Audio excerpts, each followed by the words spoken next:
Today we'll talk about how can you figure out the solution or know how you can do that on your WhatsApp. So you just follow these ways and it's going to work with you. All you have to do in first you just go down, click on manage down here, just click on it. So then it's going to take you to this list. It's going to show for you like this here.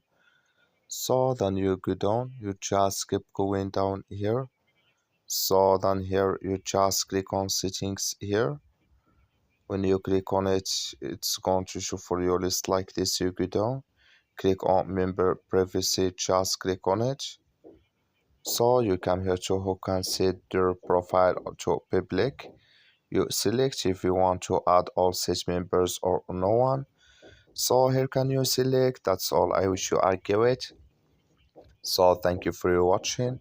Don't forget to support us by liking and subscribe.